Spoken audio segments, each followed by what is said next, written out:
everybody, and welcome to Paranormal Nation Radio. Not so normal. How's Denise and Ron doing this evening? We're great. Hey, Carl, where have you been?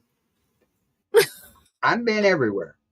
No, I'm just feeling better and everything. Still working and getting things done. Oh, that's good. So we got a call from my sister about a few hours ago about Vincent, and they were able to get him out of bed and sat him in a chair for a couple hours today. And when I was talking to him, it seemed like he could hear us, and he kind of opened his eyes a little bit more when I showed him Piper and Nolan. So that's good, and his pneumonia is doing better. So, but he's still technically in a coma. Right. I've never known anybody that's been in a coma, never known anybody while they were in a coma. So there's that. And still no update on my other nephew, but, it's one day at a time with each one of them, Yeah, that's all we can do is just keep them in our prayers and one day at a time. Yep. And please, hey, Jeremy, please just keep them in your prayers, because I think everything positive is what they need to hear right now. Right. So it sucks, but I tell everybody I worry like you wouldn't believe, but everything I worry about happening never happens. So I feel justified. So that's where I am. And, so that was my good news for today. That seems, it's every day we're getting another piece of good news. Well, that's good. So I just want to keep that happening. So people keep those prayers coming. We appreciate them more than you know. And I can't even, and then, we're going to be talking about a lot of different things tonight. So people, please just be aware that some of the stuff we're talking about may not be happy-go-lucky. It might be a little bit more on the sad side. So keep that in mind. Our guest tonight is Natalie Kreider. We've had her on before. I talked to, anybody who listened to my show last night knows that we've had her on before, and it was on Paranormal Nation Radio. And we talked to her in the past about basically strictly paranormal type stuff. And that was back when she lived in Topeka. She moved back home and got involved with the weather.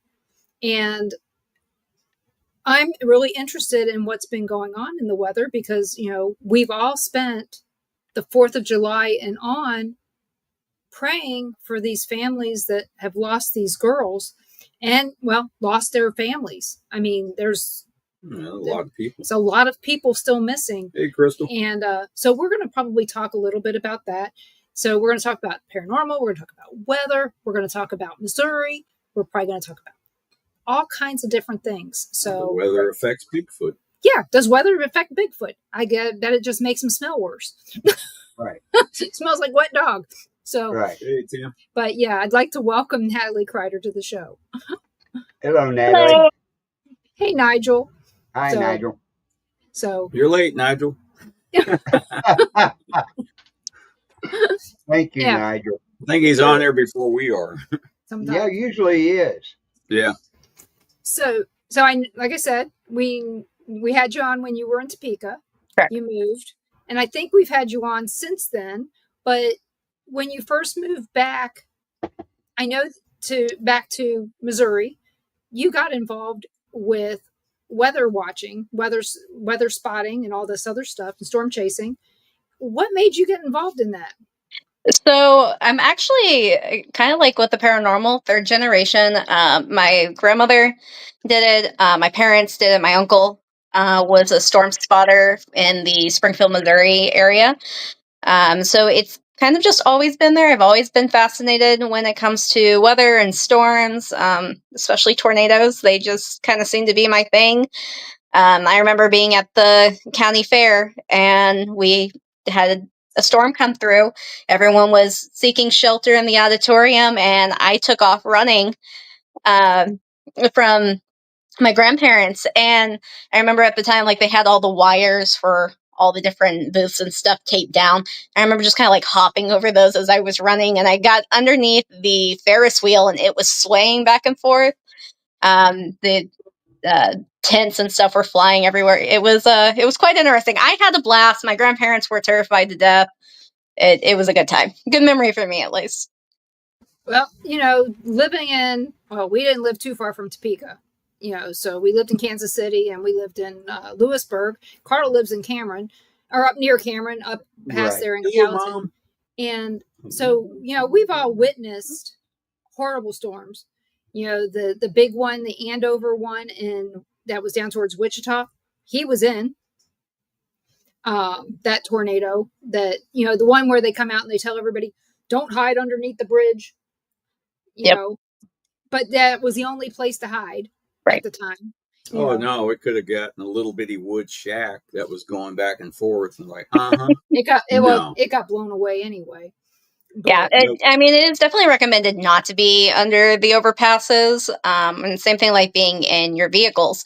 But there are instances where there are no other options. So while it's not ideal, it's not recommended. You do have to do what is best in that situation. I think I would probably try and find a culvert or some type of covering. The biggest thing is that it just creates this wind vortex. It just makes the wind stronger. Yeah. Well, I tell you, the problem is you really couldn't see anything. It was raining so hard. Yep. And in the culvert, you could have drowned. Unfortunately, you have to kind of juggle your options, and not all of them are the greatest. How do I want to die? Do I want to get sucked out by the tornado, or do I want to drown? Right. I don't know. I guess I would have had a better option under the bridge. Yeah. Yeah. Probably. At least you might have something to hold on to. Yeah, it was an exit on a turnpike going down to Wichita, and it was a highway patrol exit. They had a little highway patrol little shack, and when the whole thing was over, somehow, some way, nobody hit each other. I mean, the cars we were parked in every direction you could think of. Some were a couple inches from hitting another car, but somehow no one got hit. Like I said, you couldn't see. Right. I said, I knew I was coming up on the exit, and I said, I had the wipers going as fast as I can go. And as soon as I got off where I thought I was close to the, little building, I just stopped. Because I didn't want to go any further because I couldn't see. Right. Right. But it sounds like you made the right choice. Obviously you're still here and you're able to talk about it. So, good job. When the highway patrol is in there, he's listening to the weather reports, it says, it's one coming headed this way. And, the building's just shaking. I'm looking around, there's a couple other guys, and I'm like, man, this building doesn't look like it's going to hold up. And they said, no, I did see the bridge like right there. And I said, that's a lot better than my truck or in this building. So we made a run for it. Yeah.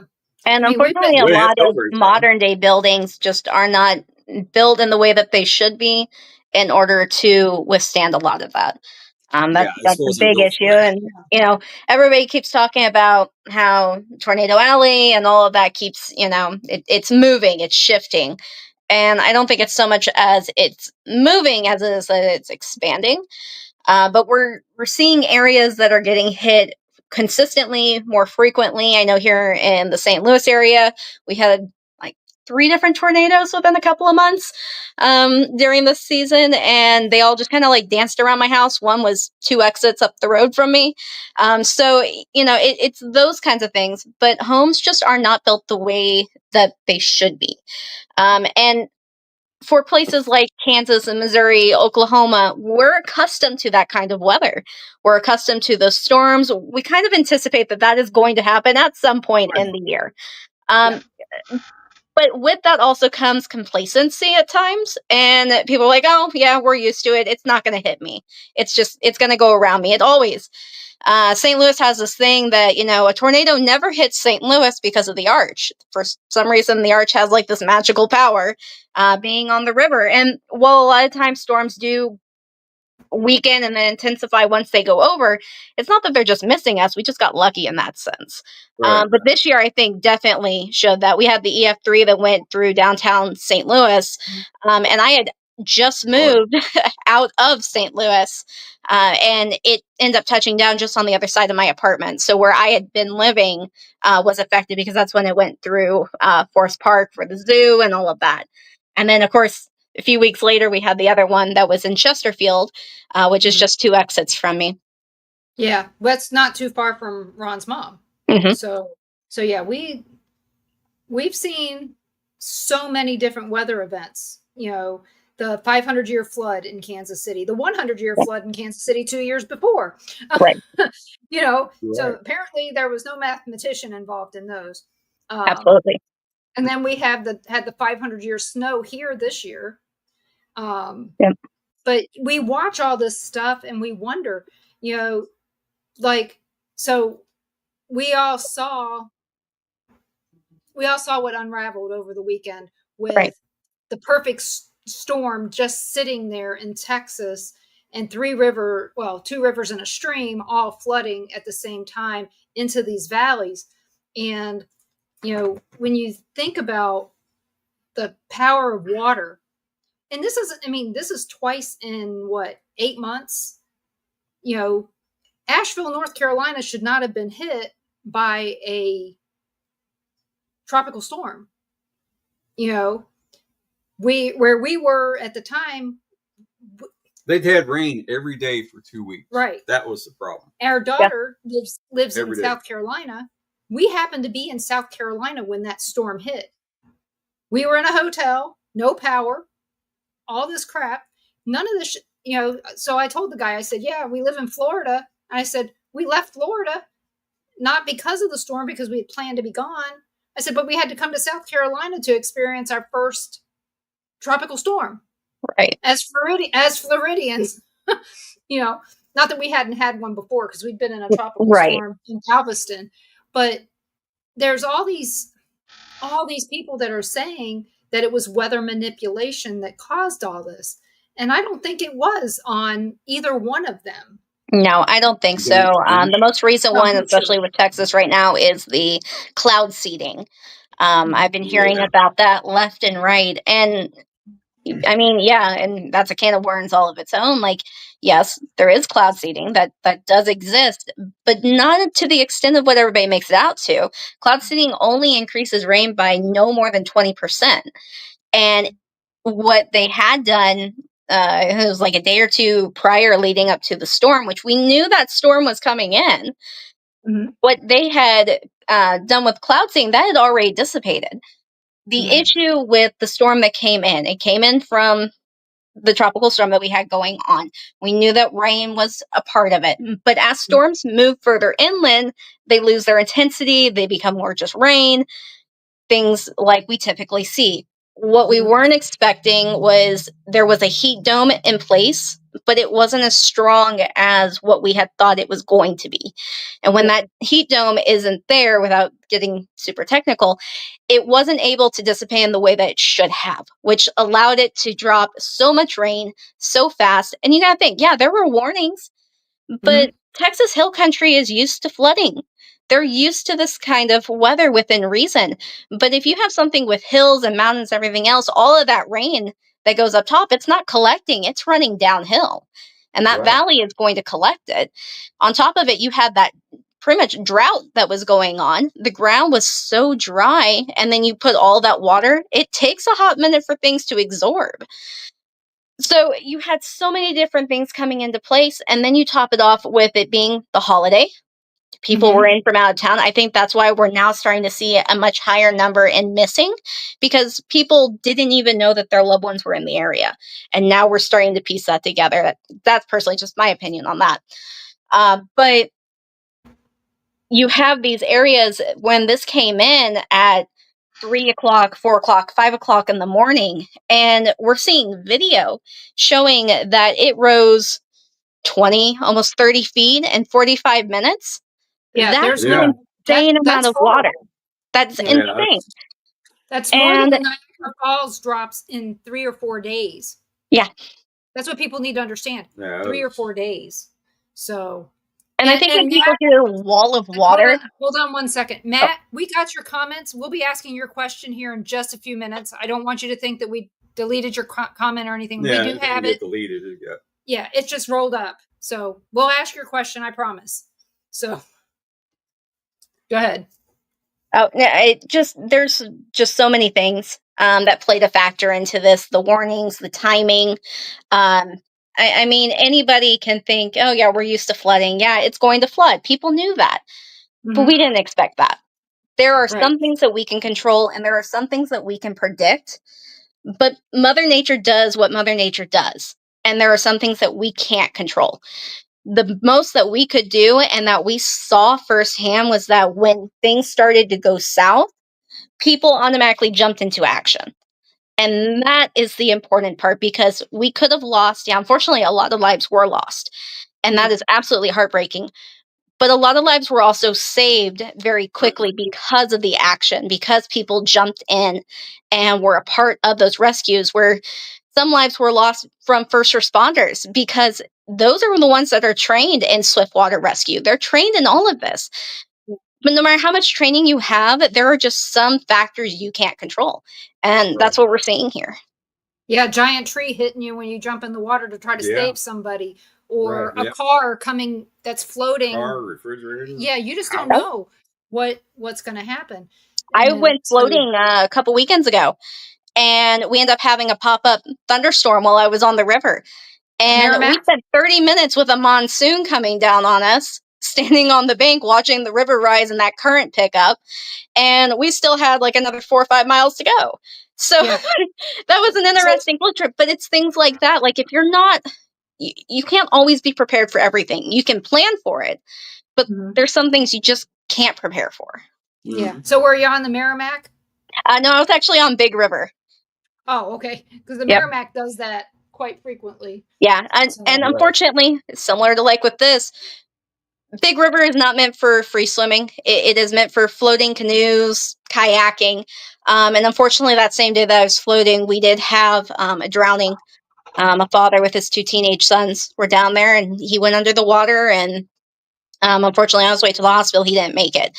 And then within, I think, the day after, there were 2 others that almost ended up drowning as well. So it's, even if even if you've been doing it for years, there are warnings for a reason, and there is caution.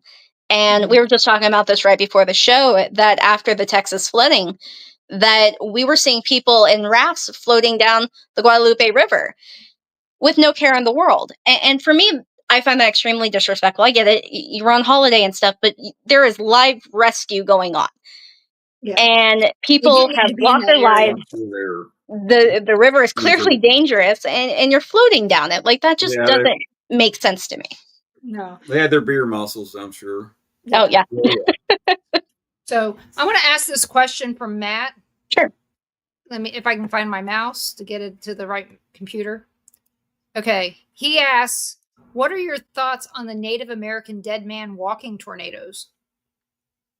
So with dead man walking, when we're seeing the multiple vortices, which is what we see in these type of tornadoes, sometimes even in the larger ones, we've been able to see multiple areas of rotation, so multiple vortexes.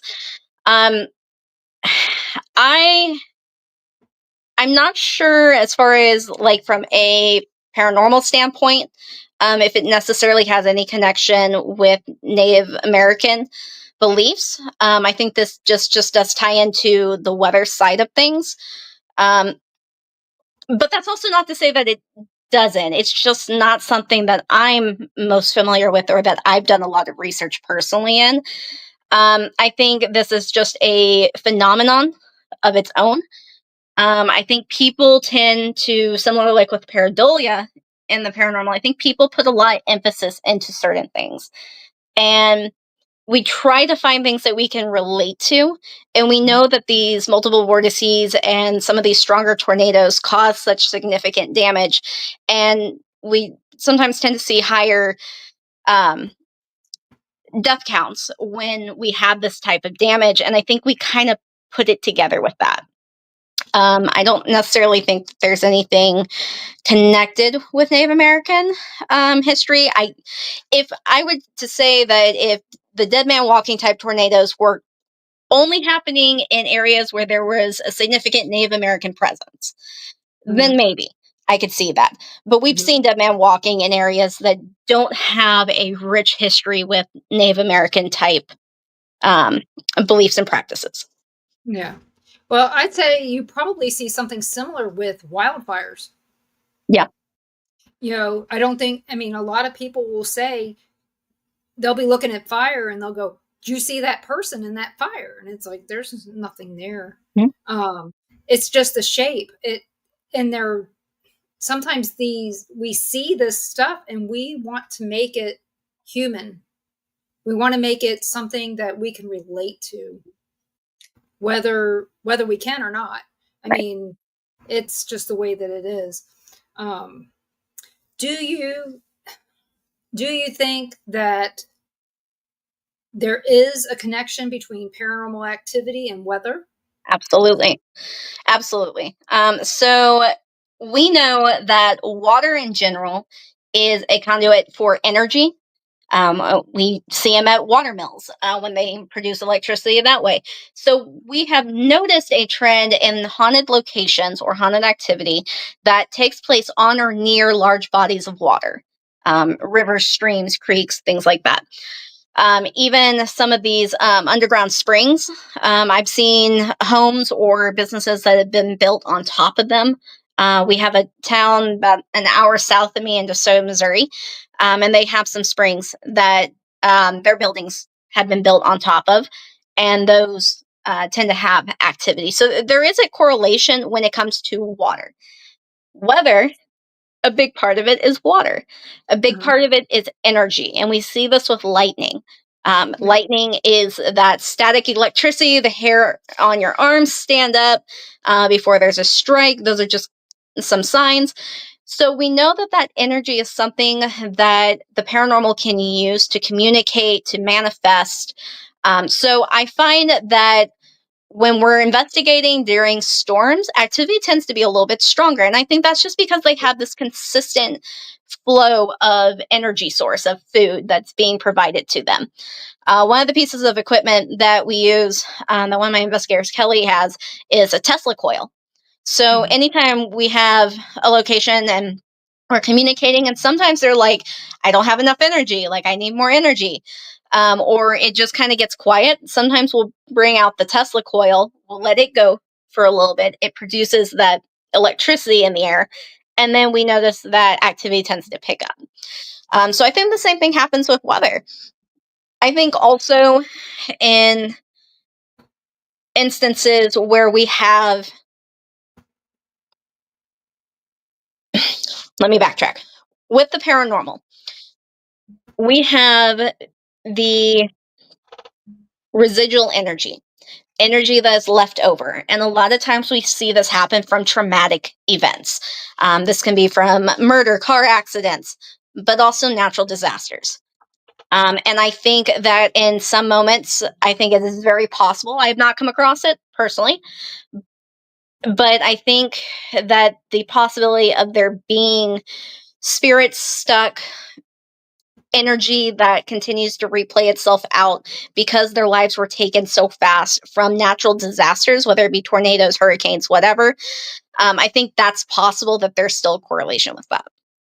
And I think that if their life was taken from a situation like a natural disaster, that when similar elements replay themselves out, I think that just kind of reinvigorates the activity and what's going on. And I think we can tend to see that might play out again during that time when maybe a storm comes through. Yeah. We saw that with lightning at the Sally house. Well, any location we've ever been. Yeah. Where we got a storm with lightning. Yeah. It all went up. Mm-hmm. Yeah. Every time. But snow, not so much. It seems to be really quiet. It is quiet. I've never investigated when it's been snowing. It's been cold. I've been outside investigating. I've never investigated when it's been snowing. But I have wondered about thunder snow. Have it. We had quite a bit of thunder snow earlier this year, back in January. And I always wondered if, similar with lightning, giving off the energy, if thunder snow would have affected it the same way. Well, thunder snow is still, there's still lightning involved. You just don't notice it as much. Right. But the other thing that seems to be, like when the ground cracks, when it's so cold, you hear that oh yeah, that ice boom. Yeah. I wonder if that has anything to do with, because I mean, when it's that bad, I guarantee we're not all out paranormal investigating in a place with no heat. That's why we didn't go anywhere. I've done it a couple of times, and it is not at the top of my list of things to do. But then again, the dead heat of summer with no AC probably isn't nearly as great either. You can put on as many layers as you want in the cold, but you can only take so many off before it becomes indecent exposure. Yeah. We had a friend who said, you've heard of Naked and Afraid? He goes, I think people should paranormal investigate naked. And I go, no, that'd be scarier. Right. I said, have you seen most of the paranormal investigators? Most of them are not in the best of shape. Right. Or we're old, So it's like, no, I don't think so. We're trying to communicate with the spirits. We're not trying to scare them away. We're not trying to double dead them at that point. Yeah. Or they'd go, oh, we're out of here. They'd cross over just instantly. I'm sure there are plenty of ghostly eye rolls at some of the questions and the things that we do. Oh, I guarantee it. But yeah, like Ron said, you need to go to Iowa. We go to Iowa, it's either 110 or, it's 60 degrees on the way there. And as soon as we cross the state line, snow. Right. And by morning, we're sitting there going, I don't know how we're going to get home. When I was in Iowa last month, I was out at the Mason House and doing an investigation there. And I had driven out there early that morning because we ended up going on a float trip since it sits right there on the Des Moines River. So we went floating for like an hour and a half and then came back, got ready, and did an investigation that night. But yeah, you're right, because it was just hotter than blazes outside when we were there. And then by that evening, it was fine. Yeah, we don't have, I don't know. It was cloudy on my drive there. Yeah, it feels like 100 degrees here almost every day. But that's because from the humidity. Right.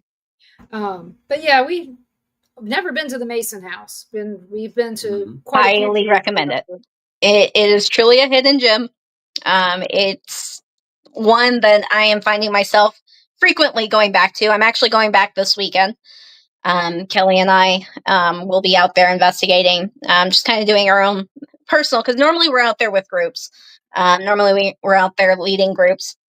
And we've got 2 investigations that we're hosting through Darkly Obscured in August and then in October, right before Halloween. So with those, we'll be investigating out there. But the place is a 24/7. It's running B&B. So people can rent out the rooms at any time and then investigate on top of it. It's well worth it. Well worth it. Where is the Mason House? I've heard of it, but I don't know where it is. Piasaquah or Benton Sport, Iowa. It's in the southern, far southern half. It's about 3 hours north of St. Louis. Did you say Benton? Benton Sport. Oh, okay. So that's with Josh and oh shit, the one who had the heart attack. Josh and shit, I can't remember her name suddenly. And her. Yeah, her. I was thinking of him. Yeah. Had a heart. Josh is married to.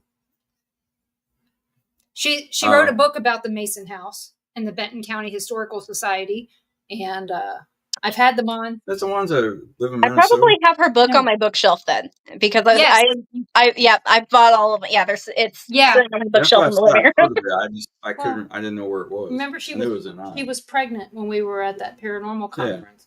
So, and like I said, I've interviewed her twice, and suddenly I can't remember her name. I can remember Josh, but suddenly I can't remember her. Yep. And got a question. We got a question. Oh. From Michael Roberts. Who in the hell is he? He's a storm chaser. Mike, we have a question. and Mike are storm chasers as well Yeah. in Springfield, Missouri. Good place to do it. And he asks, have you ever had a paranormal experience while chasing tornadoes? I wish. I would love to say that I've had the two crossover. The closest I've had is investigating when there's been a severe thunderstorm. I was in Paducah, Kentucky a couple months ago, back in March, and we had tornado warnings going off at the time during our investigations, but that was probably the closest. As somebody who is sensitive, as somebody who's communicated with the other side, and all the other stuff that kind of comes along with being an investigator, for me, there have been times when I have been out trying to help with search and rescue and recovery that I have had spirits come through. I've had passerbys. I've had that sensation that somebody is there. But to say directly having the two while I'm chasing, not so much. It's usually been after the fact. So, and the Mason House in Bed and Breakfast has said that that's not them, but she is related to the Benton County Historical Society, the person I'm talking about. So we're good. Different houses, different places, but we're good. Yeah. Chris and Fee are the owners of the Mason House. And let me tell you, I've been to a lot of locations. I've been to a lot of places where we've been able to lodge there after the investigation. And top tier. There's nothing like this place. It just gives you that feeling when you pull in of, I'm home. And you're just so comfortable and you don't want to leave. And you can tell that there is so much love and respect that goes into the place. And the spirits also let you know just how much they appreciate it. And they're so eager to communicate and to talk. This place has never let me down. When I've gone out there, we've always had some kind of communication come through. Yeah. What do you usually get?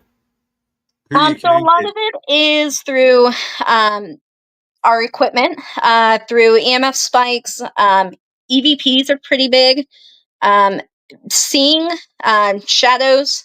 Some people have seen apparitions. Hearing disembodied voices have been pretty big. Photos. Photos and video, you tend to see not so much on the orb side of things, but more of shadows, figures. Any distortion? I'm sorry? Any distortion in the pictures? Yeah. Like it's fine here, but over here it's all weird? Yeah, so one of the biggest things I always say is, like, make sure that you don't move, but take multiple photos back to back, because usually one of them has something with it. Yeah, we've captured quite a bit while we've been there. The Estes method is favorite by far. I love doing it. Guests absolutely love it. The spirits really communicate through it. We like to actually set up 2 different Estes sessions at the same time. And we kind of test things out because we'll do just one. So everybody's asking questions, and the one person is under with the blindfold, noise canceling headphones, in the spirit box. But then we'll have a second one. Sometimes we'll put them in the same room on the opposite ends. And we find more times than not, they actually are communicating with each other, not so much with us asking questions. So we find that to be quite interesting. And then sometimes I'll stick them in a totally different part of the building, or out off the property, while the other one is in the room where I'm at. And we'll have recordings of what's being asked and what's going on. And again, we find that a lot of conversations are going back and forth, or that things that we're asking, they're getting answers for. We've had dueling echo box sessions where where they're talking to each other, not paying attention to what we're doing, and everything's related to the spirits, but not anything that we're talking about. Yep. So it's always very interesting when they do that. And Matt, you don't talk too much. Questions, we love questions. Yep. And if we don't like your question, we'll tell you where to go. But but you know what? Even if we don't like your question, I guarantee we're going to ask it. Well, and I also think, at least for me, I haven't seen anybody actually talk about the correlation between the paranormal and weather. This is a first, even for me. Like, it's something I personally talk about, but not something that I've actually been asked questions about outside of just basic conversation with people. Well, people need to know, first off, that there are triggers for everything. Yeah. And weather is huge energy. So, I've heard people saying stuff along the lines of they live on fault lines and they have a lot of paranormal activity. Mm-hmm. St. Louis, for example, is right on the New Madrid Fault. Yep. But is it? I mean, we all know that if rocks are hitting each other, they're causing sparks. Right. They're constant shifting with the plates. That's not necessarily something that's uncommon. I know the last few months we've actually seen an uptick in some earthquakes. We saw quite a few volcanoes erupting from around the place. We had a lot of these really severe storms. So I know a lot of people were kind of putting those together. I did have a few months where activity did seem to be increasing. Mm-hmm. In correlation with some of this stuff. It could just be a coincidence. Personally, I don't think enough attention has really been put into study if there is in fact a correlation between them. I think it's just something that we have documented in our notes as to what the weather was at the time when we were investigating, but to really pinpoint it, I don't think a lot of people have really done a lot of research on that. So we have a question here that might be helpful. Well, she was talking about what was that called last? Brought it up last night. We'll come back to your question here in a second, Matt. The Schumann resonance. She was talking about Earth and things like that. This is related. This is related to that. The wavelength of the Earth breathing is what our guest last night was talking to us about. I don't think he was talking to us about it on the show, but I had never heard of it. I haven't heard of it, at least it put that way. But I think I understand what they're saying and what they're referring to with that. Because the Earth is constantly shifting and changing. It's constantly moving. And in a sense, I guess you could say breathing. And I think any kind of change with that, there's so many factors to it. There really is, because not only are you dealing with the paranormal, not only are you dealing with natural scientific weather, but you're also going to start, kind of like with Native American, tapping into a religious side with it too. Dealing with, if you believe with spirituality, when you're dealing with elementals and stuff like that, those are all different things that play a factor. Because witchcraft and all of that goes with the paranormal as well. So when you have something like that, I think the breathing, the Earth breathing, it's shifting. I think all those different things send off a chain of events. And some are minor, some we don't even notice. And then sometimes they're on a grander scale. And they are things that we notice. But there has to be a repetition with them, usually, unless we're actually looking for them, for us to even notice that they're happening. And I think with the series of events that have been going on within the last couple of years, I think we're starting to see an uptick in that. So we're going to go back to Matt's comment. Has there been evidence pointing towards a correlation between Native American burial sites? There has been. Okay. And violent tornadoes. Do you have any insight into that at all? I personally don't. Again, it's not something that I have done a lot of research in. Definitely something I am open to looking into, to seeing if there is. I try to avoid Native American sites out of respect, because that is something all of its own. That is a very old practice, and one that I think should be respected in its own right. And so, unless I absolutely have to, unless I'm dealing with a case that specifically is tied with it, I try to avoid messing when it comes to Native American type activity. There's been a few times where I've had to do offerings and help cleanse and help move on, but that is something that is so deeply embedded into our history and into the earth itself that's connected. That a lot of times with Native American activity, it's there as a protection. It's there to protect the land, to protect whatever the life that was there. So it's not necessarily something that was a bad thing. But some theories that I have heard, I again don't really know a whole lot on it to really say one way or the other.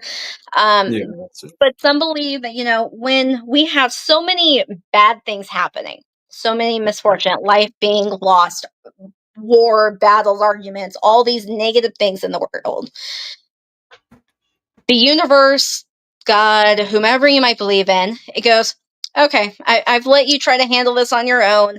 It's time to clean house. Mm-hmm. And then we start seeing all these things happen and all these ways of the earth taking back over what was its before it was ours. And some believe that is what we're currently seeing. And if you go with that mindset on it, you could say that in those areas with what's happened, whether it be grave sites or it be just the land itself, seeing those things are taking what is no longer good for the earth and getting rid of it.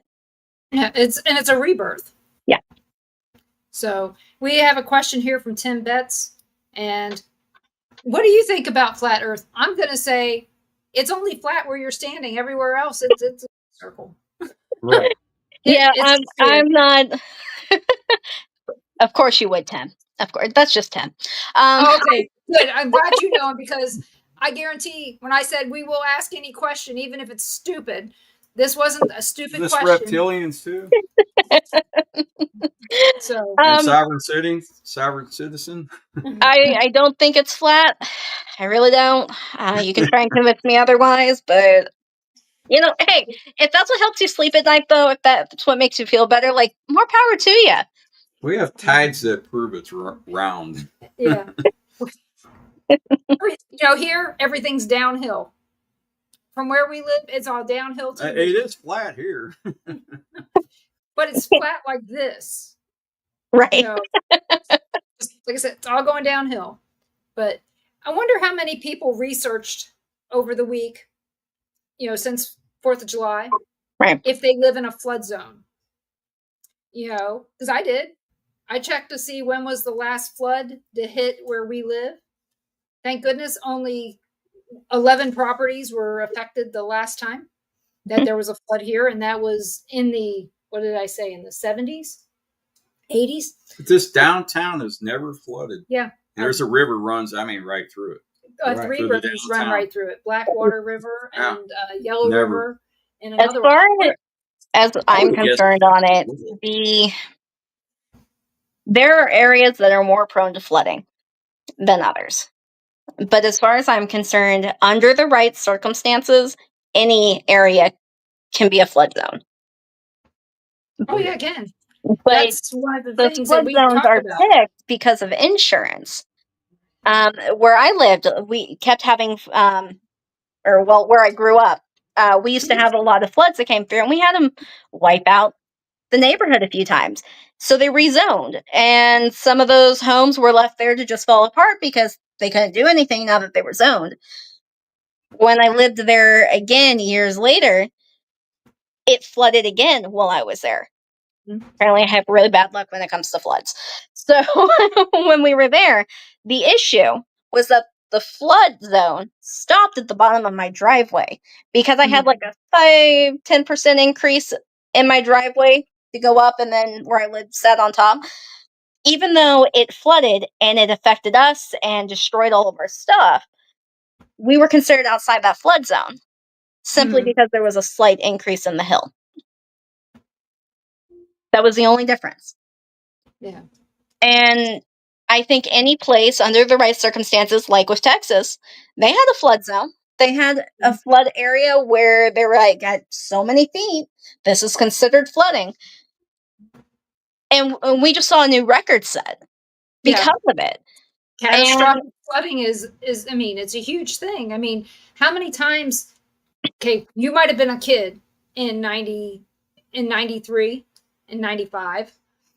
But I remember watching on the news somebody on a boat hitting the levee north of St. Louis. Mm-hmm.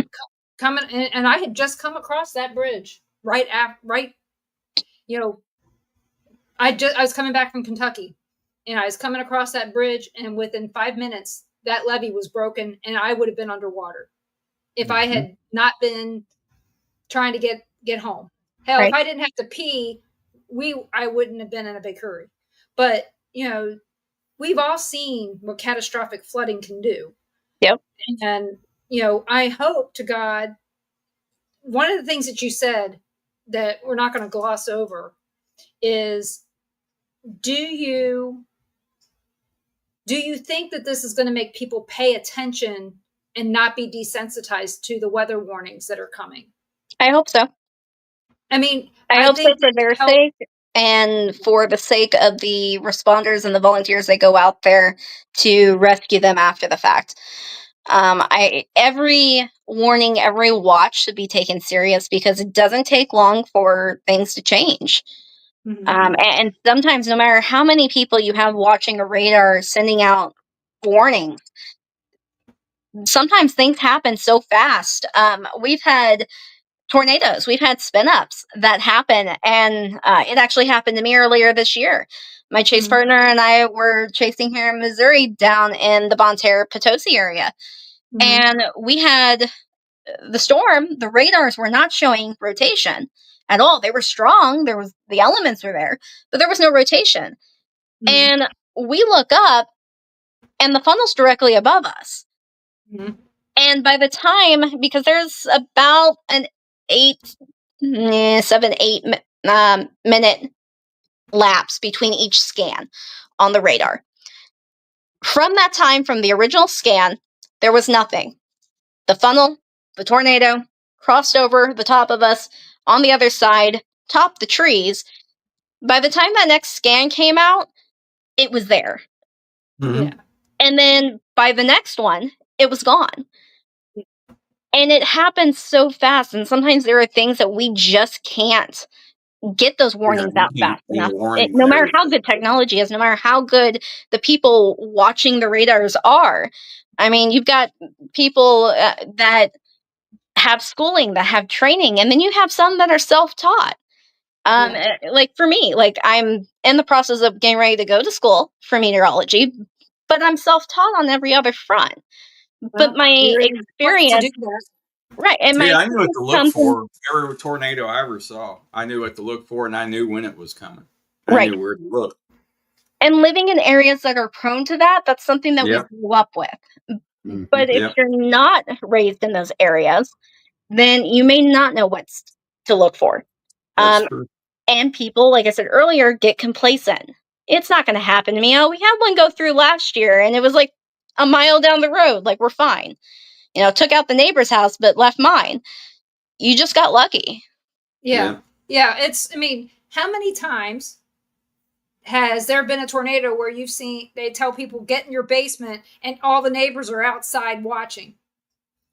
That's all of Missouri. Yeah, all of Missouri, all of Kansas. And I have to tell you, it's the same here in Florida, because, we have tornado season from January to March, and then during hurricane season. And so it's the same here. We saw the tornadoes in Florida last year during the hurricane. Oh yeah, my nephew was here for that. The one that's in a coma right now. He was over there in Fort Pierce doing cleanup from the tornado over there that happened, because they were going to send them down to, where was it? Sarasota. They were sending them to Sarasota to hold out for the hurricane. And I said, no, don't. You tell your boss you got to go somewhere else, because that's where it's going to hit. And it did. You know, I said, you need to go somewhere else. So they moved them to Fort Pierce, and they ended up being in the middle of the tornadoes. Yeah, I got tornadoes. Well, and that's different. Like with hurricanes, we tend to see them forming, and as they progressively move forward and they either strengthen or they weaken as they're coming into town, you have a little bit more time to kind of judge which direction it's going to go. Obviously, there's some things that changed last minute. We saw that last year. All of last year was just absolutely insane. But with tornadoes, we see the storms. But from the moment that we have the right elements and the rotation, and from the time that it goes from forming that funnel to the point in which it touches down and becomes a tornado, can happen within seconds, if not minutes. I mean, it happens so fast. And hurricanes last over a long period of time. As they move in, they weaken. Yeah, tornadoes you have a warning can that it's going to intensify. come. Yeah, they can intensify and then start to weaken and then intensify again. I mean, there's just so much that is unknown in that, and that is what makes it so deadly. That's what makes it something that people need to pay attention to. We had the Joplin tornado, and people were getting warnings, but they were completely dismissing it. And I get it. Like, I grew up in Springfield. That's my hometown. And yeah, we get a lot of warnings. We get a lot through there. But most times we just blow it off. And unfortunately, that is one of those moments where people blew it off and they should have taken it seriously. Everything should be taken seriously. I'd rather be wrong a million times than right and not have done anything about it. Yeah. Well, I know that during the holiday weekend, there were flooding and rescues in Springfield. Mm-hmm. So Springfield gets the most worst weather. A lot of weather, yeah. Yeah. I mean, when we were in Kansas City, it was Omaha and Springfield. You know, you'd be watching it and it'd go, this thing's coming at you, and it'd go like this and miss us and go down and hit Springfield, and they'd get an ice storm, and go to Omaha and they'd get a blizzard, and Carl would get ice and snow, and we'd go, we didn't get anything. Yeah. Right. Well, and it's like here, I've got the Missouri River, we have the Mississippi, we have Big River, we have the Merrimack.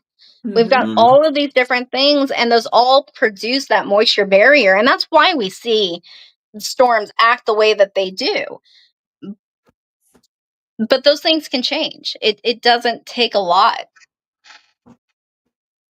So I want to go back to Matt's comment here. Yeah, because he wants to know a little bit more. He says there's hundreds of Native American grave sites that were moved to build more Oklahoma, and they have had more violent storms per capita in the world. And you watch it on the news all the time. It seems like they get slammed all the time. Yeah. Unfortunately, more have had a lot of very devastating tornadoes. Honestly, unless it's out there and I'm not aware of it, I don't think there has been any studies on the correlation between the two. With history and the way it trends, I think that there's a possibility. I think that it's worth looking into. I think if somebody was to actually research it, they may actually uncover some interesting information. And like I said earlier, the weather and paranormal tend to not cross paths. Like, we know about it when it comes to energy, but beyond that, they really don't cross paths. And partially that is because they're superstition. Not everybody believes in the paranormal. And weather is easier to believe in than ghosts for a lot of people. So to believe that a disaster is happening, that lives are being taken because of the supernatural, is a lot harder for people to wrap their heads around. But I can't rule it out. I don't have any facts or information or anything to prove otherwise.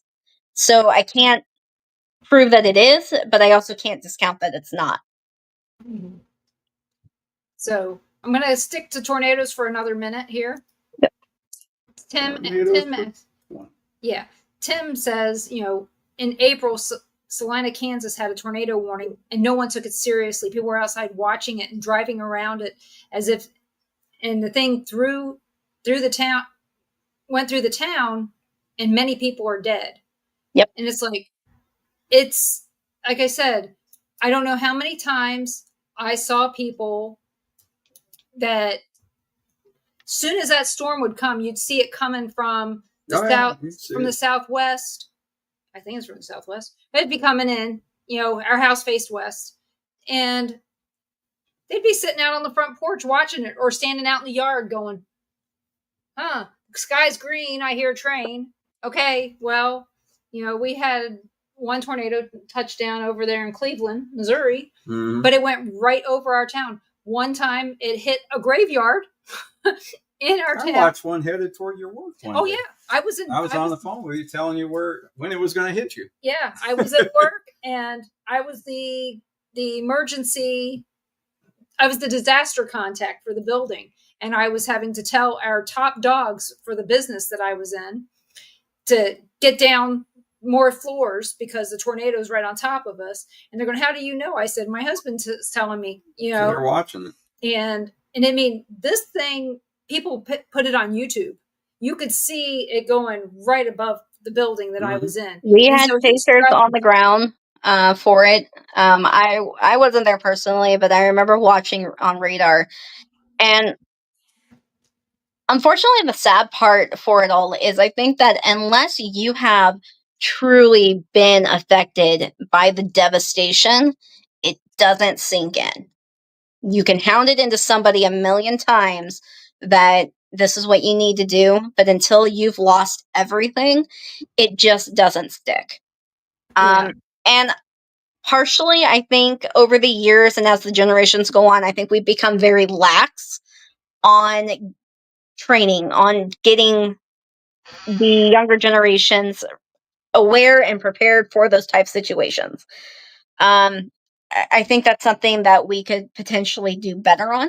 I know, like with Wicked Weather right now, we're rolling out a new program where we're doing these weather informative programs with local school districts. So that's something that we've started because we want to get that information out there to protect and to keep these kids safe and to make them prepared and everybody else along the way. If you understand something, if you have the knowledge, you're going to be able to react and make informative decisions a lot better. Like with that, I think with Salina, Kansas, unfortunately, we see it everywhere. But as a chaser, as somebody who is watching the radar, or if you're physically there, when you're seeing this happen and you're seeing these people standing outside, all you want to do is scream at them. You want to yell at them. And when you're watching that radar and you can see the debris ball, you can see all of it, and you know it's heading directly towards a town, highly populated, whatever it might be, all you can do is hold your breath because you have pushed those warnings. You have tried to get the warnings out there to people as fast and as accurately as you can. And you just hold your breath and you pray that they listened, that somebody's life was saved because you got that information out there. And that is what we do. That is a big part of, as a storm chaser, and a big part of, with me being a part of Wicked Weather, why I love being a part of it. Because our focus is on saving lives. It's getting those warnings out there and getting them out there accurately and in advance so that you have that time to seek shelter, so that you can make those informative decisions. Yeah, I think that the ounce of prevention is worth a pound of cure. In this case, the prevention is worth it if it can keep people from having to be rescued. Yep. Or recovered, because it's sad to watch. And, I feel like we're watching it on replay right now from Hurricane Helene. Yep. So, and it's frustrating because the people who are not taking it seriously and then find themselves in trouble are now not only just risking their lives, but they're risking the lives of the first responders that are now having to go out there and rescue them. And that's frustrating because, especially when one or both of them end up not surviving, it could have been avoided. Their lives could have still been saved because they listened. Yeah. Well, humans are hard-headed. Yep. And tourists. And tourists are the worst, but right. Double red flag. Yeah. Dave Harding asks, do you believe in apparitions? He's seen several in his life. Yes. So I started out as a skeptic when I was younger. I think a lot of us have really started there. It wasn't until, oh Lord, I was 10. Well, no, I'd probably say earlier, because I grew up with spirits in the home. I had a trickster that lived there. His name was George. And I saw him quite a bit. But I had my first serious, like, apparition, full body, walk up to me. I will say fight or flight takes a really long time to kick in that situation. Mm-hmm. But yes, I believe in apparitions. I've seen it. I've experienced it. It still kind of shocks me every time it does happen, even though it's become part of the norm for me on investigations. But it's still one of those that you have to take a second and kind of go, did I see that? Yeah. Yeah, I did. And then when you have the evidence, or you have somebody who isn't even aware that you saw it also confirm that you saw it, just adds to it. But yeah, the minute that you're not skeptical about what you saw, you're desensitized. Right. You should always question everything.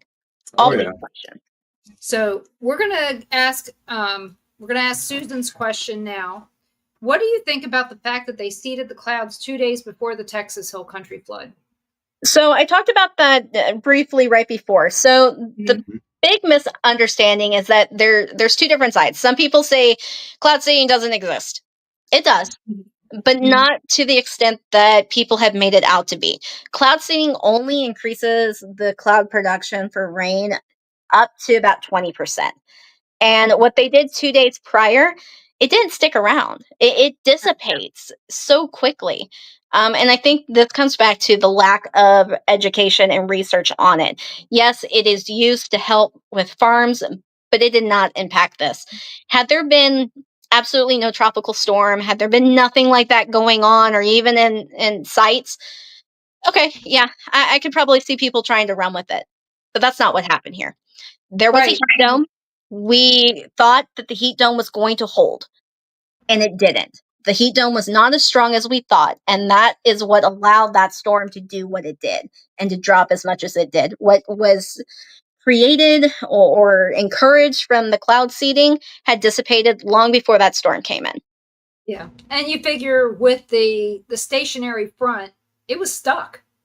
I mean, this stuff just kept going right along the same line for days, and that stationary front. And you know, I used to be the hurricane contact for Sprint.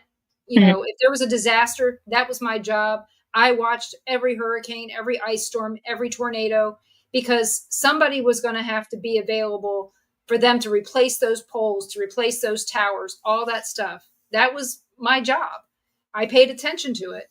The group I'm in now is still responsible for that kind of stuff. But on the, we utilize GIS data all the time.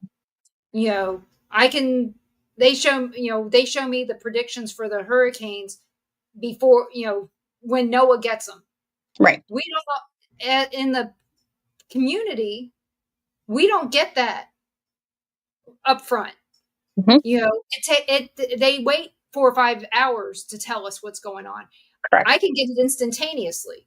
Yep. So, I utilize that data a lot, and a lot of people don't realize how much data there is. You do, but there's a lot of data out there. And if there was something that they could do to reduce a hurricane, hey, I'm all for them trying.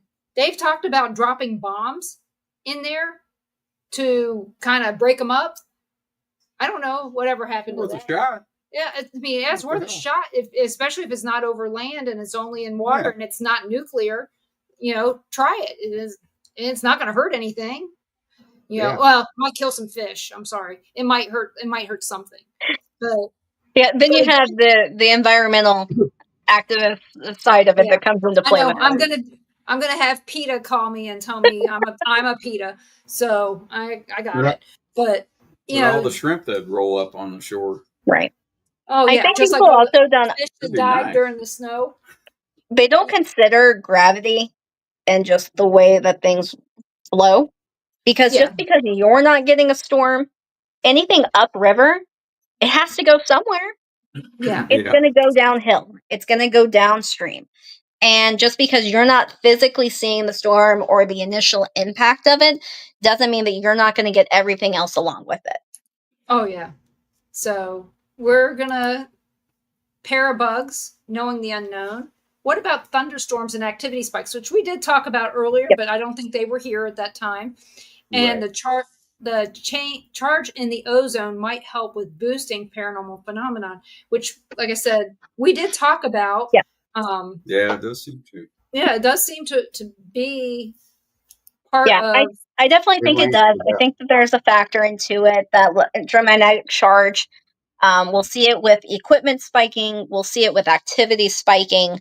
I was saying earlier that we sometimes use the Tesla coil when we're doing experiments to create that magnetic charge. I think those are all contributing factors that can add to the activity. So yeah, I definitely think storms have a factor. Then if you just look at the water aspect of it, water is a source of energy.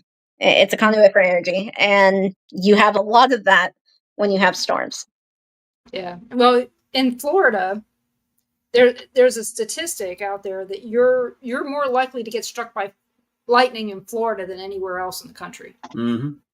And I don't know why that is. You would think, on top of a mountain, you might be closer to something happening, because they got lightning rods on top of everything. We're not that far. But yeah, we're really not that far from the. No, that's why everything is low. But it's a fact that you've got a bigger chance of being struck by lightning in Florida than attacked by a shark. I'll take my odds, I guess. Yeah, I'm going in the ocean. I don't care. But again, like I tell the grandkids all the time, if lightning's within 10 miles, you're not going to be outside. Right. Well, and during storms, like, people want to immediately take shelter because nobody wants to get wet unless you're a storm chaser. Then you love being outside when it's, pouring down the monsoon. But for most people, you don't want to get wet. So your first instinct is to seek shelter where it's dry. And when you're outside, people go for canopies, they go for tents, they go for trees. And that's the worst thing that you could do. Like I was saying, when we did our float trip a couple weekends ago, we ended up having to get out. We were on the bank, stuck pretty much in the middle of the river in the middle of the storm. It was lightning up like crazy. And it was either stand on the rocky shore or go into the trees. I will take my chance and stand on the shore. Loving every bit of it, mind you. I was having the time of my life. I don't know if everybody else was, but I was having the time of my life out there in the middle of the storm. And then just with the river. But yeah, I can see it. I can see why it might have a higher chance of being struck. But I still think that anybody has that chance.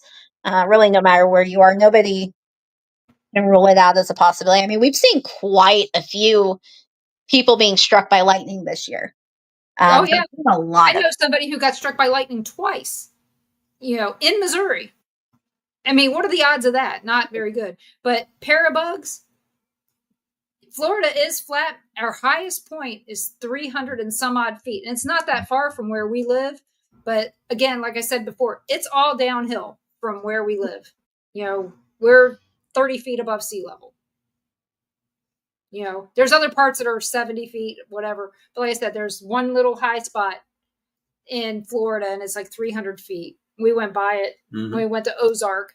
So, but yeah, it is flat. So, and I'm going to get you with Mike's question, Mike Pease.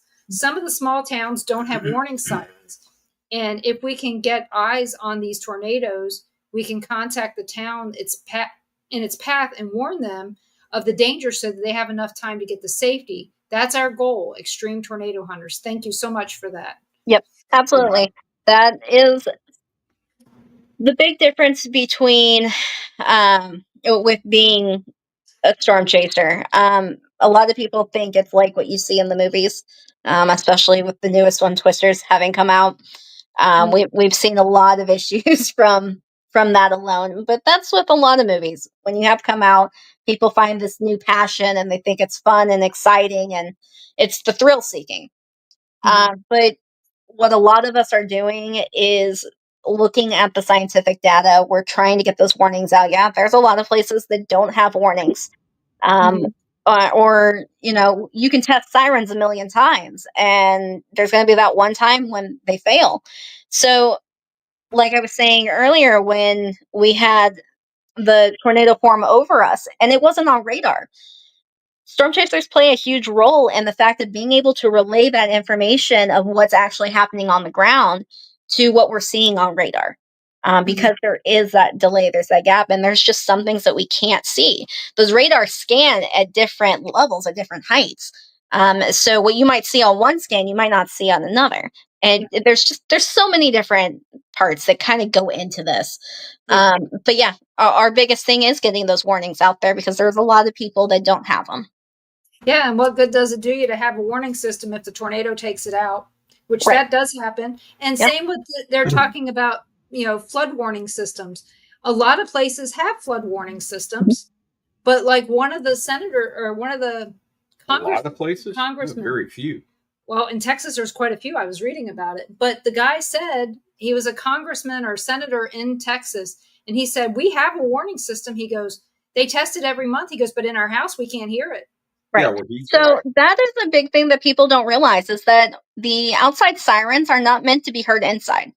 That is why we push so strongly about have multiple ways, especially like the weather radio, whether it be apps on our phones, since we're all connected to those, different storm chasers that you might follow, whatever it might be. Because the sirens outside are only meant to warn people who are outside. They're not meant to be heard indoors. Right. And people don't seem to understand that. And to be honest, I'm not sure if in school, if they ever told us that. They're just, if you hear the sirens, take shelter.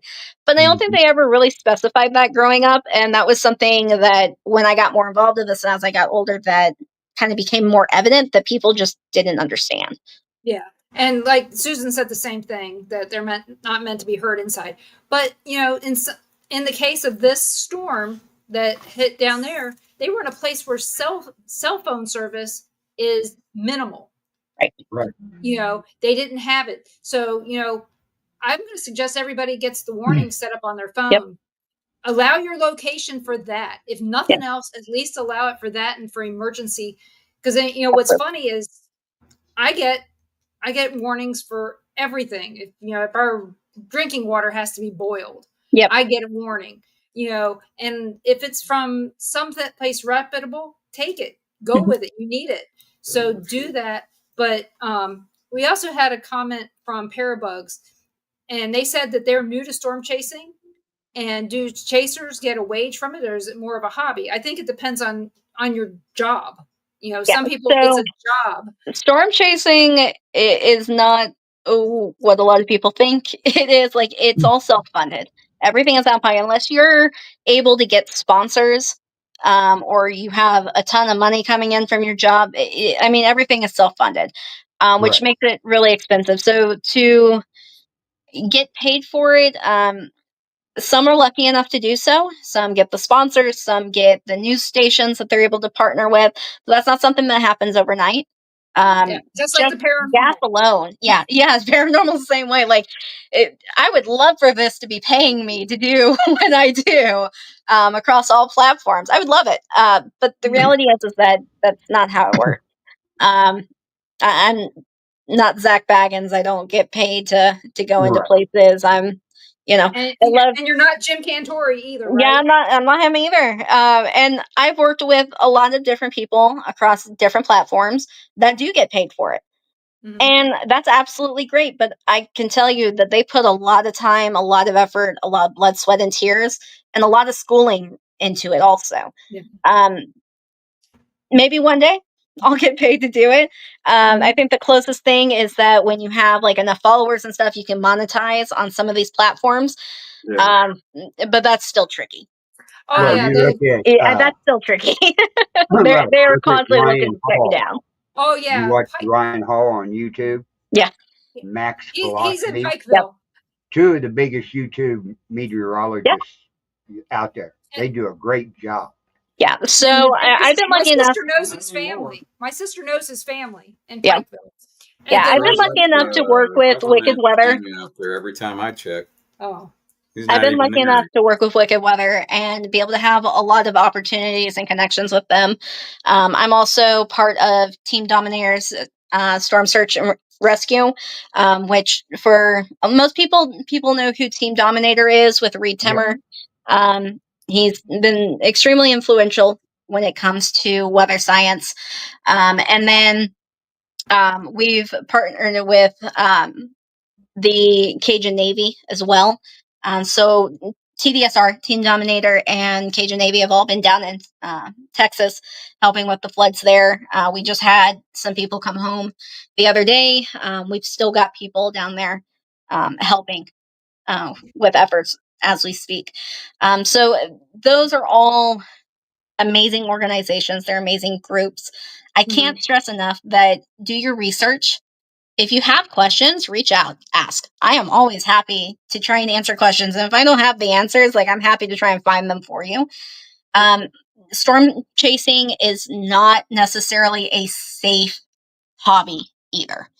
You need insurance. You definitely need insurance. Yes. And I'll tell you now, insurance is not going to love you if you're constantly getting your windshield busted out and hail damage. They're not. They're not our biggest fans. Safe Flight loves us. Insurance does not. So those are just different things to kind of keep in mind there. But the education, don't be afraid to question your sources. If that was any information I could give out there, question your sources, because we see so much false information that goes out and just fear driving for people to raise, whatever and cause issues. Check your sources. That's we watch one it of our on biggest TV. things. We say that a lot about the Weather Channel, that they go off the deep end for a small rainstorm sometimes. So do pay attention, and just because Jim Cantori's in your area, it does not now mean that you're going to be in the worst of it. Paul Goodloe, maybe. He's kind of replaced Jim Cantori. And Mike and Susan, I think that they follow Reed Timmer. Yeah. Isn't that his name? Reed Timmer. And Team Dominator. Because I think they went out storm chasing with them in Oklahoma. Yeah. Mm-hmm. So I highly recommend it. If you're new to it, if you're wanting to learn and everything, then I highly suggest not doing it on your own, not doing it by yourself. I really don't encourage people going out there and storm chasing. That's because it's not safe. But if you are chasing, then at least pair up with somebody who knows what they're doing, and that's safe. Because the last thing we want is somebody to get hurt. Do they have classes in the St. Louis area? Because I know they did in Kansas City. So the National Weather Service does have a storm spotter course. They have the basic one. It's a free course. So you can go through any of your national, through their website for any of the National Weather Service. There are also two other courses. So you have your advanced and then you have your elite. Elite, though, you have to pass a test after the class in order to get your certification for that. I've done all three of them, so I have my elite as well. But I would highly suggest, it's a lot of really good information. So being able to do that, let's see, who else? There's a ton of courses out there for people to just learn, even just general weather, just so that you can go outside and know what's going on in your area, knowing how to read radar. You don't even have to be chasing, just for your own information. So there's tons of information out there and a ton of classes that are free. Well, you, though, are in an area where there has been some really good weather people trained right there in St. Louis University. Mm-hmm. Brian Busby in Kansas City, I think he recently retired. Mm-hmm. He spoke to us when on one of my Phi Theta Kappa things back in the day when I was doing that. And Joe Loria, they were actually roommates in St. Louis and they ended up becoming the two top weather people in the Kansas City area. But Brian Busby used to be in St. Louis. Yep. So you've got a great school right there for learning weather. Yep. Now, we do have a little girl on Fox Weather that went to school with my kids in Lewisburg. And what is her name? The little blonde girl. Yeah, I know who you're talking about. She's really cute. But most of those people went to school over here in Mississippi. Yep. Penn State is another really good one that has their meteorology certificate and courses that you can do through them. I highly recommend Penn State. SLU is another one. They do St. Louis University. They've got some really good courses, especially in the environmental. Not so much on the meteorology side, but when it comes to the environmental in general, they've got some really good stuff. Yeah. So, on this wicked weather one, someone say weather, Skywarn, mesoscale. Yes, we have been watching wildlife behaviors. We now know when it's going to rain here, the frogs start croaking, they get all excited, and the squirrels go grab their nuts, and they get up the tree. I mean, I know that sounds funny, but our squirrels here are not fat like they are in Kansas City and the areas now. We have gangster squirrels. They're pretty mean here. Oh yeah, we have like 5 different kinds of squirrels around here, and none of them are starving. But right before it rains, they come down and they get all the food and they run back up. Yeah. It's like, okay. And the lizards, they also start making sounds right before it rains. Mm-hmm. And I did not know lizards made sounds. Because I thought it was a frog that was making the sound. So we have frogs, toads, and lizards. Wildlife is unique in its own way when it comes to both weather and paranormal. Animals in general, we've seen, are super sensitive to both sides. And there's been a couple of times when I've been out chasing and I'll drive by a field full of cows and they're just standing there minding their own business. But the moment they start running, that's your cue. You need to find shelter too, because they know what's coming. They know that they need to get out of the way.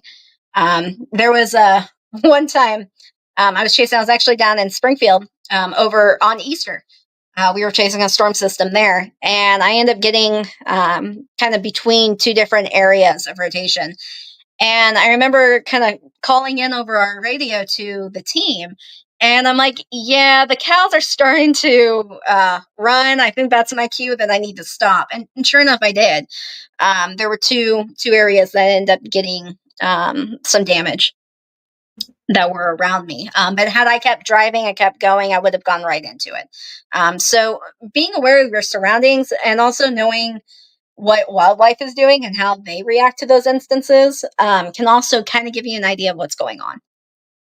Yeah, and if the barn's getting closer to you and you're not moving, that's the time to move. Get the hell away. Yeah. If you see the tornado and it's not moving, it's just stationary, that's because it's coming right at you. So, Carl, Ron, do you guys have any questions for Natalie before we end the show tonight? No, I think they fired quite a few questions at her. Right.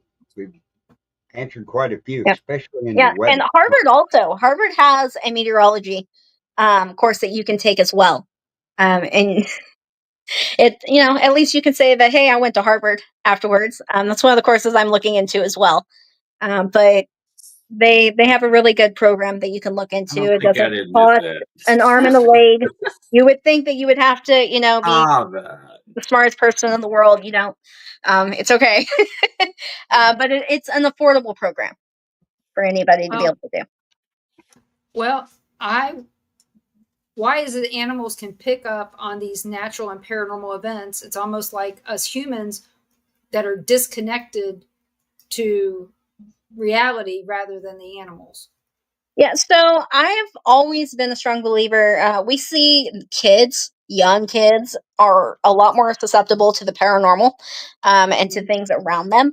And I think that's a big part because we haven't quite gotten to the point where we've told them that, ghosts don't exist. The tooth fairy still exists. The Easter bunny still exists. All these fairy tale creatures exist, but apparently the ghosts don't, which has always floored me. But when kids are open to that and they're not automatically going, oh, well, they told me that doesn't exist, so it doesn't exist. They're open to it. Animals are the same way. We can yell at them all we want, say, no, there's nothing there. if they're seeing something, they're seeing something. I also think that their vision is different than ours. They can see different wavelengths, different than us.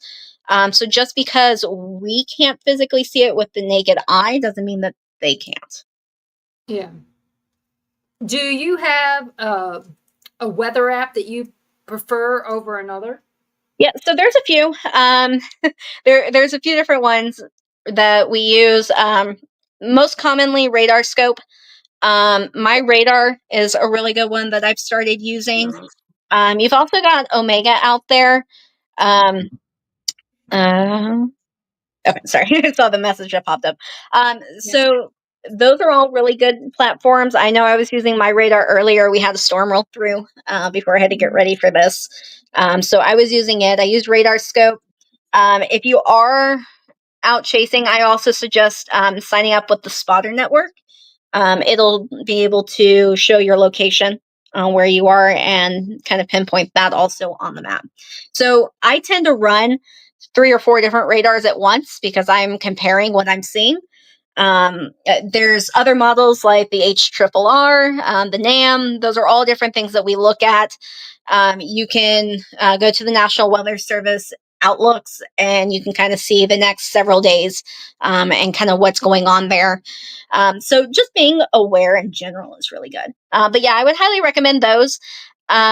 I would be amiss if I also didn't say about just following those chasers like us with Wicked Weather, going over and following them. We're constantly putting out information.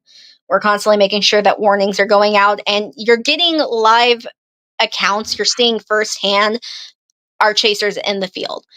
Sometimes that's me. Sometimes it's others.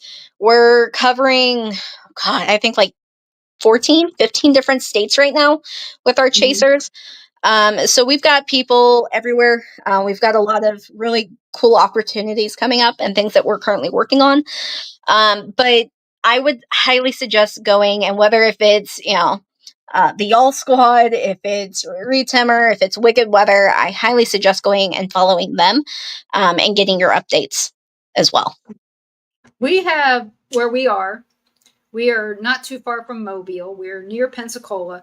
We don't have good weather here. So we got this guy out of Bruton that does, what's his name? I forget his name, but it's catchy when I remember it. But we watch him sometimes on YouTube because he'll be the only one live when we have crappy weather. Mm-hmm. Very seldom. I mean, unless it's hitting Mobile, they don't really pay attention. But yet all the hurricane hunters leave from Biloxi or down here at Fort Walton at Eglin Air Force Base. Mm-hmm. So, you would think that we would know. And Wicked Weather says 17 states and 66 chasers. Yep. So, yeah, we have been growing quite rapidly. We've been working on trying to cover as many places as we can so that we're getting those warnings out, especially for those towns that either don't have warning systems or just areas that don't have what they need to get those warnings out. Especially rural, especially because, you've got places where they don't have the best, where they don't have the best internet. They don't have the best telephone service, and they don't know what's happening. Right. So, but everybody knows. Do you have another show tonight, Carl? Yeah. I didn't see it. I didn't see it set up on there. That's yeah, why I didn't see it, but that doesn't mean anything. Right. So I'm going to say thank you so much, Natalie, for coming on. I'm glad we finally got to be able to reconnect again. I know that I had to cancel back in June when we were supposed to have you on, but it was family related, and you know how that goes, family Absolutely. first. And you understood, and I appreciate that so much. But where can everybody find you? Sure. So as far as weather's concerned, you can go over to Wicked Weather. We're across all different socials, Facebook most commonly. You've got, for paranormal, Darkly Obscured Paranormal Investigations, or DOPI for short. You can also check out Team Dominator Search and Rescue. Cajun Navy as well. If you're wanting to make any monetary donations for the people in Texas, I highly suggest doing that. Yeah, but otherwise, just even following just my personal on Facebook. You can do Natalie Kreider for paranormal. There's another account that I have that specifically for weather that is under Natalie Shay, SHAY. So that is where a lot of my weather stuff goes. So if you're following on any of those, or you're following directly on the Wicked Weather pages, you'll be able to see our lives, our posts, our warnings, everything.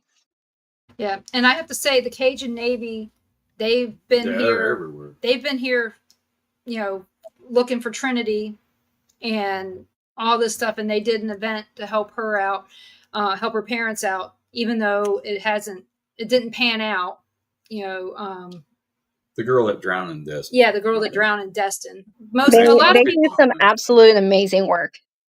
They do, and I mean, they came up to Kansas City for some things that we had up there as well, some flooding and some tornado stuff. Yeah. I mean, I remember hearing about them, and so if you want to give somebody some donations, those people go a lot of places and do a lot of good.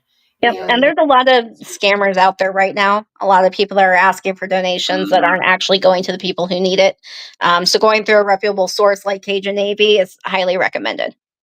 Yeah, I suggest that as well, because people lie, especially scammers, and so got to think about what's in it for them at that time. But just be aware that we're all praying for all these families, and this is a sad time again.